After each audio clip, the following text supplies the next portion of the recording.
Welcome to Behind the Mic with AudioFile magazine, where we always have new suggestions for your next listen. I'm publisher Michele Cobb, and we're celebrating AudioFile selections for the best audiobooks of 2025. Today's category is Best Biography and Memoir, and I'm joined by award-winning narrator Ron Butler.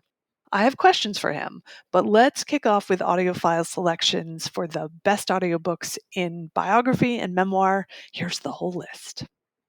Awake, written and read by Jen Hatmaker. Baldwin by Nicholas Boggs, read by Ron Butler. Boat Baby, written and read by Vicky Nguyen. Mark Twain by Ron Chernow, read by Jason Culp. Memorial Days, written and read by Geraldine Brooks. The Spinach King by John Seabrook, read by Dion Graham. Well, congratulations, and thanks for joining us here today, Ron. Thank you. I am honored and absolutely thrilled and humbled to be here. Really, thank you. Now, this book is about writer James Baldwin. Can you kick us off with a little bit of detail about what the book covers from his life? Sure. I'll start by saying this is the first major biography of Baldwin in about 30 years, and it is the most comprehensive. It covers his whole life, and it is a comprehensive exploration of his life from the very beginnings to his final years. And what's different about this is that it approaches Baldwin's story through the lens of the great loves of his life, both platonic and romantic. No one's ever explored that before. And the author, Nicholas Boggs, did, I think, almost 20 years that he's been working on this book. Wow. Extensive research, and he found letters, and he spoke to the surviving partners of people that Baldwin had loved, and they had letters. And so it was a really, really deep exploration of the interplay between his creativity and how these relationships were catalysts for getting him out of his writer's block and helping him finish projects at various times, and also how they infused various characters and storylines. Now, often nonfiction requires some research before you record. Can you tell us specifically for this title what kind of research you did and how that compares to other titles in the nonfiction genre that you've recorded? There's always actually reading the book, of course, Yes, right? yes. And because this book was so extensive and so thorough, reading it as simply a reader without diving into it and without reading it for the purpose of knowing I was narrating it, I tried to read it first as a scholar or just a person of interest, just to learn and soak it up. But the truth is, I've read a lot of Baldwin in my life. Notes of a Native Son, in particular, which is a collection of essays. Giovanni's Room, Another Country. There's a play, Blues for Mr. Charlie. And I'm familiar with all those works. And so I had my own library of experience with his work and his messaging. So, that was sort of the first step, diving into the actual book with a childlike curiosity as opposed to, oh, I've got to narrate this. How am I going to break it down? It required that sort of entry first. Then, of course, a third of the book is set in France, and a third of the book is set in Turkey. Oh.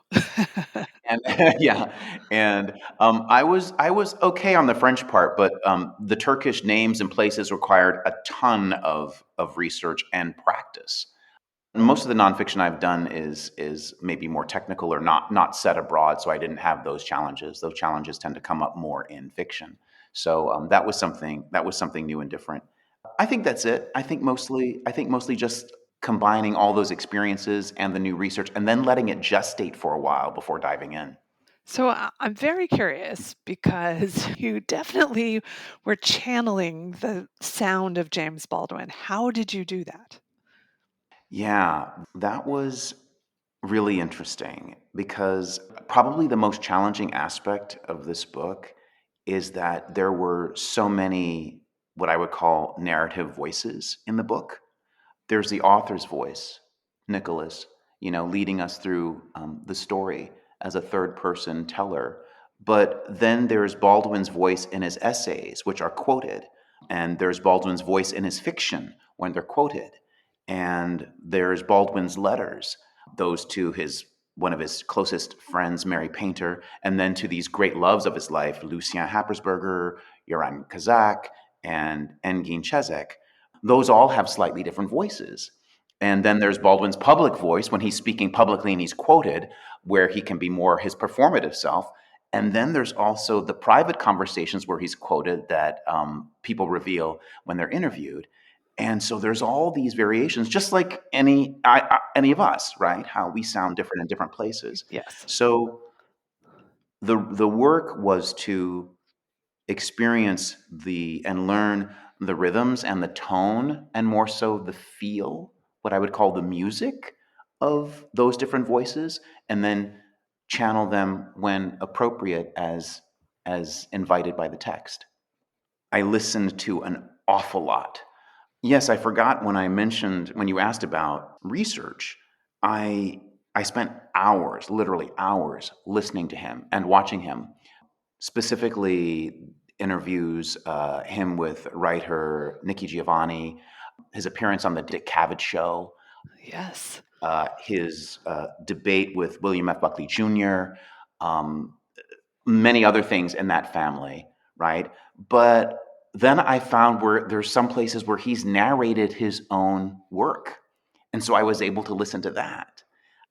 And there's a wonderful black and it's just the book talks about this. There's this wonderful black and white film made by filmmaker Sadat Pakai, who went to Turkey when Jimmy was living there and shot this, grainy black and white film, various places. But the footage that I could find was him lying in this apartment, and getting up and walking around in his underwear and smoking at the window, looking at, the city of Istanbul, and he's narrating it himself. He's giving it the voiceover.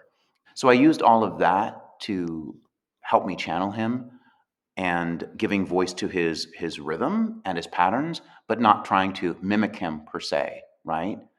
Now, from what I gather, this was a lovely collaboration with the author Nicholas Boggs.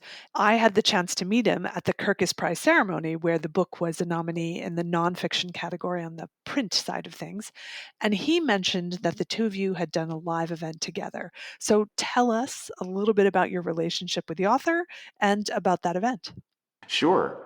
First of all, I'm so grateful that Nick chose me, and he has been nothing but an ardent supporter, and it's been a real love fest because I think this book is tremendous, and his writing is truly, truly incredible. The first time that I heard from Nick, it was at the very beginning, when I auditioned for the book, and I didn't hear from him directly. And I have to give props to Steve Wagner, who's the one who pulled me in for this book and just did a wonderful job of shepherding me and this project, for Macmillan Audio and Farrar, Straus and Giroux. So thank you, Steve. But after my first read, and you rarely get a second chance in audiobooks, or it has been my experience, right? You submit once normally, and that's it. Yeah. This time, Steve reached back out to me. He said, "Oh, could you do it again? But give it a little more here and a little less here, and da da da." And I found out later that those notes actually came from Nick. Oh, wow. Yeah, yeah. And when the audio came out, he was already on his book signing tour, and he reached out immediately and was incredibly complimentary. He just is ecstatic about the audiobook. And I found out that he was playing snippets of the audiobook at live events when he was having signings. And then he reached out to me and said, "Hey, I'm going to be in LA for a book signing, and there may be an opportunity for me to do something at the Palm Springs Art Museum." And that's my hometown right now. And he said, "Would you be willing to do that?" And I said, "Absolutely. That sounds fantastic." And I had no idea what it would be, but I said, "Yes, yes, of course." And as it turns out, the woman who runs their education and community outreach at the museum, her name is Luisa Heredia. She went to college with Nick.